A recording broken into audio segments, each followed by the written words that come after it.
काका कालेलकर आयोग क्या है? इस आयोग के कार्य एवं सिफारिश लिखिए। काका कालेलकर भारत का प्रथम पिछड़ा वर्ग आयोग है। काका कालेलकर आयोग को भारत का पहला पिछड़ा वर्ग आयोग कहा जाता है। इसकी स्थापना 29 जनवरी 1953 को हुई थी। इसकी अध्यक्षता समाज सुधारक काका कालेलकर ने की थी।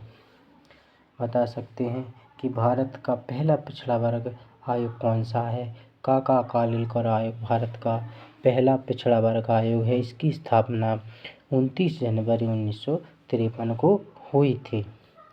काका कालेलकर आयोग के कार्य क्या? इस आयोग को भारत के राज्य क्षेत्र में सामाजिक और शैक्षिक रूप से पिछड़े वर्गों की स्थिति और उनके सामने आने वाली समस्याओं की जांच करने का कार्य सौंपा गया।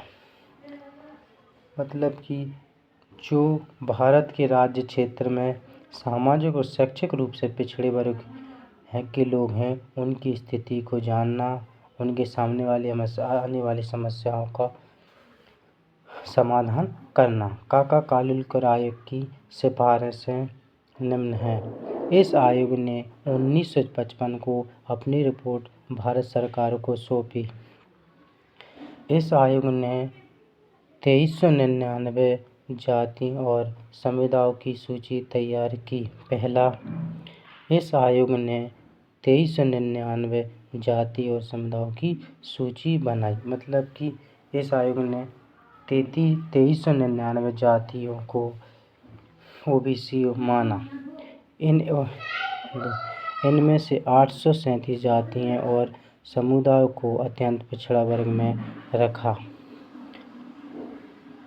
इन 2399 जाति में से 837 ऐसी जातियाँ थीं जो अत्यंत पिछड़ी थी। तीसरा, भारत आयोग ने भारत की लगभग 70% आबादी को पिछड़ा माना। इस आयोग ने बताया है कि भारत की कुल जनसंख्या का 70% आबादी पिछड़ी है। यह महत्वपूर्ण प्रश्न है। कह सकते हैं, बताया हमने कि भारत का पहला पिछड़ा वर्ग आयोग कौन सा है? काका कालेलकर आयोग है।